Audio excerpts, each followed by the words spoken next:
Hi everyone, Crista Cowan here with another episode of The Barefoot Genealogist. Today we are talking about accurately reflecting relationships in your online family tree. It's not going to be a long presentation today, but my goal for today is just to make sure that you understand where to adjust relationships, how to adjust relationships, and when to adjust relationships in your online tree so that they accurately show up in the different places on the website. With that said, let's go ahead and dive right in. And we're going to talk about a few different kinds of relationships. We're going to start with spousal relationships. So we're going to talk about when you add spouses, how do you make sure that their relationships are reflecting accurately? So you're going to want to add the spouse, then you're going to want to adjust the relationship. The default relationship is going to be spouse. If you have multiple spouses, you're going to want to add each of them. However, if you want them to show up in the proper order, you're going to need to make sure that you add marriage events to make sure that they show up in the right order. So here's what that looks like on the website. Let's come to this particular family. This is the James Lawrence and Keziah Wade family. It's a pretty large family. And they have this daughter, Liddy. Liddy was married a couple of times. So you can see here I've got her spouses, both of them, listed. Now, they're in the wrong order. Charles was actually her first spouse and Silas was her second spouse. So what I need to do, if I look over here in my timeline, I can see I have a marriage event for Silas, but I don't have a marriage event for Charles, which is why they're showing up in the order that they're showing up in. Now, I don't know exactly when they were married. That's some additional research that I still need to do. But I can make some estimations, which estimations are a really good habit to get into. That way you know when and where you're looking for records. So in this particular case, Liddy was born in 1825. She didn't marry Silas until 1856. So by then, she's 31 years old. So my guess is that she married Charles in the decade previous to that. So I'm going to come in here and I'm going to add a marriage event. And I'm going to put about 1847. And it's likely going to have occurred in Georgia because that's where I believe she was living at the time. And I'm going to go ahead and select Charles as the spouse. Now, I'm probably going to want to put a description in here that says that this date is estimated based on information about Liddy's age and residence. Need to find a marriage record. And that's just a note to myself that I need to do some additional research. But putting in that estimation is going to do two things. First of all, when I click add here, you'll notice Charles now is bumped up to the top. So now the spouses are in proper order. The second thing it does is because I put this estimation in, it will give me better search results and more likelihood of receiving a hint for a marriage record if a marriage record exists on Ancestry. So I'm going to go ahead and do that for anybody I have a spouse in my tree for. Put in an estimated marriage date, make sure that those spouses get put in order. Now, if Charles died, that's one thing, but if they divorced, I want to make sure I record that. And so again, I can come in here to add a fact, and I can just scroll down to divorce, and I can enter that divorce fact for the appropriate spouse. Now, I have no evidence that this particular couple divorced, so I'm going to go ahead and cancel that right now, but this is where you're going to add that information. Now, if I come back here to James and Keziah and all of their children, here's where all of your relationship editing is going to take place. Up here in the top corner, under Edit, you're going to click Edit Relationships. And that's going to show you every relationship, every immediate family relationship that this individual has. So here I have James, I have his parents, I have his spouse, I have all of his children listed. And there's a couple of things you're going to notice. Like I said, the spouse will always default to spouse. And so I can change that at any time. If I want to change it to partner, maybe they weren't actually married. If I want to change it to friend or to single, Single allows me to put 2 people in who may not have had any significant relationship but did have a child together. Other, and then unknown. So those are my options for the spousal relationship. And again, I'm going to add a spouse and then I can adjust that. Now I can add additional spouses, children, or parents from this edit relationship screen as well. So this is going to be where I can control all of these relationships. Let's talk then about the relationships of children to parents. If I come back over here to our slide, you can see that you're going to add parents first and then adjust the relationships or adjust the parents' relationships to each other. So the relationship designations can be kind of simple, but we all know relationships are not simple. So there are hundreds of different scenarios that we might want to account for in our family tree. For example, we have children who are adopted into families, children who are adopted out of families. We have half siblings. We have step parents and step siblings. We have, all sorts of different relationships. So you're going to want to decide how you're going to handle those so that you can reflect them appropriately in your tree. Again, that's all going to be done from this edit relationship screen. So I could come in here after I've added the parents, and I can then change the relationship between that parent and child. The default is going to be biological. From there, you can change it. You can make this an adoption relationship, a step relationship, foster. You can put just related. In some cases, I know, for example, I have several families in my family where an aunt and an uncle raised the children because the parents either were no longer able or were deceased. And so I want to reflect that they were raised by this particular couple, but they weren't actually their children, but they were related to them. So I can put that in. There's a guardian option. You can make that relationship private, or you can make that relationship unknown. And again, you can do that at the parent and at the child level. But that relationship is always going to be about the relationship between that child and that parent. Keep that in mind because it's not about the relationship between that child and that couple.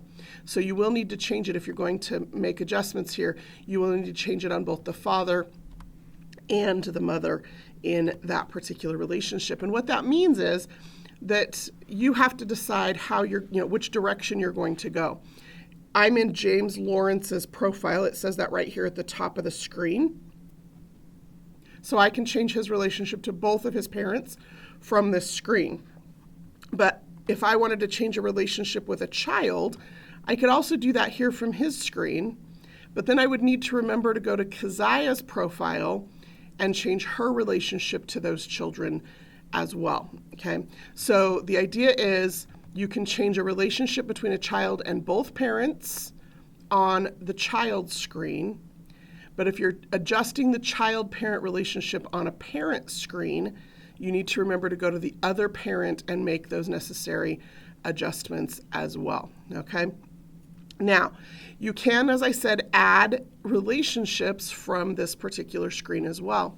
So for example, if James had had a stepfather, let's say Behathland was married a different time, I could come in here and I could, if I had already added this other spouse for Behathland, I could just start typing the name of the person and it would find that particular individual, and then I could add them as an alternate parent for James.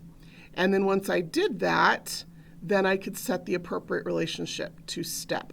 Okay, so you always add the relationship first, add the person first, then adjust the relationship. I can also add new people from this particular screen. It just takes me to my add person screen. So if the person is not already in my tree, I can add them from that relationship page. Be really careful doing that though. One of the things that I have noticed is that a lot of times we create duplicates unnecessarily in our tree because we're not aware that the person already exists in our tree. So if you're going to add a person into your tree, just start typing in this field right here and see if they come up. That'll tell you if they're already in your tree or not before you decide to add the new person. It's just a quick check, again, to make sure that you're not creating duplicates throughout your tree. So that's how you add spouses and children and adjust those relationships to each other. It's how you make sure that those marriages are in the proper order. To make sure that children are in the proper order, you just want to have some kind of a birth date or an estimated birth date. And again, remember, estimating dates is really useful to help with the hint system, to help you in your searches, to help you in your research. But make sure you make a note about why you estimated that date the way that you did, so that you don't drive yourself and others crazy. Sometimes we get away from a family or away from our research for a little while, and when we come back to it, we'll see a date and we'll think, oh, I must have found that somewhere. So making notes to yourself is going to help keep things straight.